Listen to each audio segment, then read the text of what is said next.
Julgamento de Bolsonaro no STF. Uma batalha política disfarçada de processo jurídico. O Brasil entra em setembro de 2025 sob um clima de tensão política e institucional sem precedentes. A primeira turma do Supremo Tribunal Federal inicia, no dia 2 de setembro, o julgamento de Jair Bolsonaro e de outros 7 nomes ligados ao seu governo. Acusados de compor o chamado núcleo crucial de uma suposta tentativa de golpe, os réus enfrentam denúncias graves, com possibilidade de penas que, somadas, ultrapassam 4 décadas de prisão. À primeira vista, trata-se de um julgamento jurídico. Mas, ao analisar o contexto, a forma como o processo foi construído e o simbolismo da data, não há como negar. O que está em jogo é muito mais que a liberdade dos réus, é a soberania da vontade popular, a independência dos poderes e a própria liberdade de expressão política no Brasil. O cenário político por trás do julgamento. A eleição de 2022, marcada por forte polarização, abriu caminho para um ambiente de instabilidade. As manifestações populares, os questionamentos sobre as urnas eletrônicas e a insatisfação com decisões do judiciário se transformaram em combustível para um processo que se arrasta até hoje. O STF, sob a relatoria de Alexandre de Moraes, assumiu protagonismo absoluto nesse debate. Agora, ao julgar Bolsonaro, Braga Neto, Heleno, Ramagem, Mauro Cid, Anderson Torres, Almir Garnier e Paulo Sérgio Nogueira, a Corte se coloca no centro da arena política, ainda que sob o manto da legalidade formal. O processo, portanto, não é apenas jurídico, é também político, simbólico e carregado de consequências históricas. Os nomes no banco dos réus. Cada um dos 8 acusados representa um elo importante da estrutura que sustentou o governo Bolsonaro. A presença de ex-ministros, ex-comandantes militares e assessores diretos demonstra que a acusação tenta atingir não apenas um homem, mas um projeto político inteiro. Jair Bolsonaro, ex-presidente da República, líder de uma das maiores mobilizações populares da história recente. Walter Braga Neto, general, ex-ministro da Defesa e candidato a vice-presidente em 2022. Augusto Heleno, general da Reserva, ex-ministro do GSI, símbolo do braço militar de confiança do governo.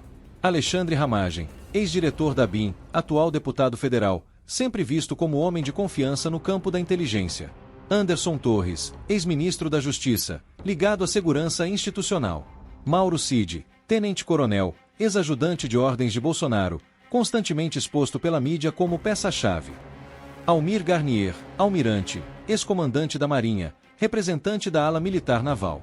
Paulo Sérgio Nogueira, general, ex-ministro da Defesa, com histórico de liderança nas Forças Armadas.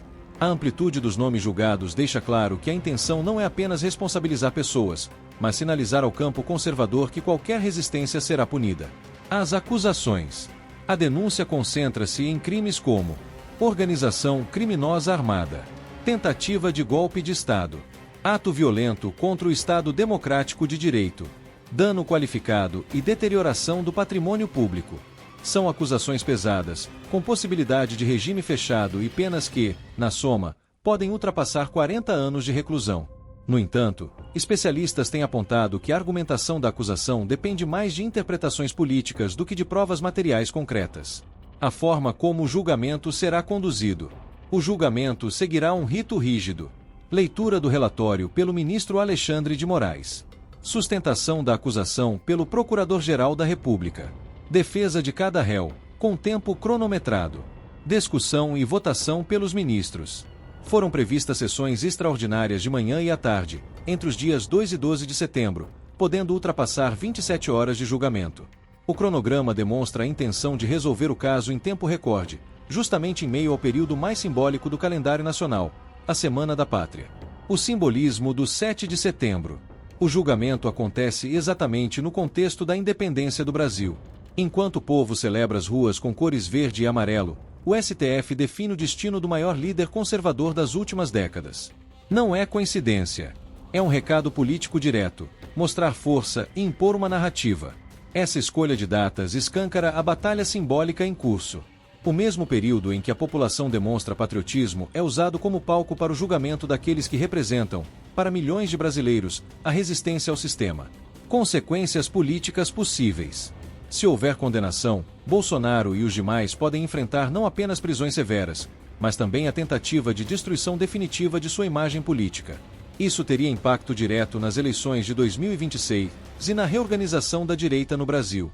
O PL já articula discursos em favor de uma anistia, justamente para proteger a base política conservadora.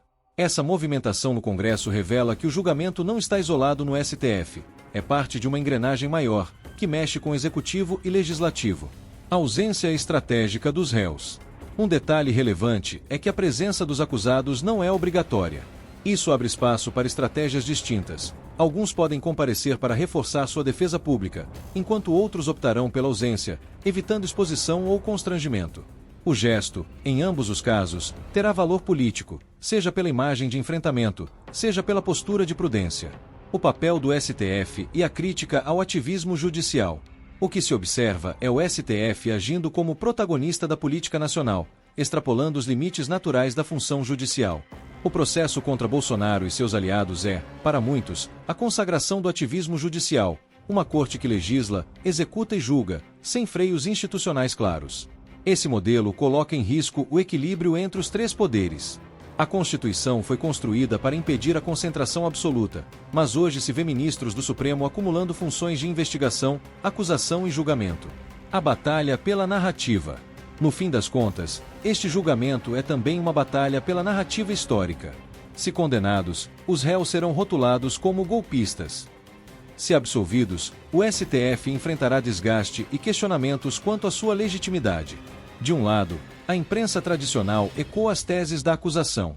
Do outro, milhões de brasileiros enxergam em Bolsonaro e nos militares acusados símbolos da resistência contra um sistema fechado e intolerante à divergência. Conclusão: um divisor de águas. O julgamento de Jair Bolsonaro e de seus aliados não é apenas um processo jurídico. É um momento de definição para o Brasil. O que está em jogo é muito maior. A independência entre os poderes, a liberdade política, o direito de oposição e o futuro da democracia representativa. Independente do resultado, uma coisa é certa: setembro de 2025 ficará marcado como um divisor de águas. Ou o país caminhará para o fortalecimento das liberdades, ou mergulhará em um modelo de democracia tutelada, em que a vontade popular se torna refém de tribunais e burocratas. O povo brasileiro, mais do que nunca, precisa estar atento. Deixe sua opinião nos comentários. Compartilhe este vídeo com seus amigos e ajude a abrir os olhos de mais brasileiros para esse debate fundamental. Se inscreva no canal e ative o sininho, porque aqui você sempre vai encontrar a verdade que a grande mídia não mostra.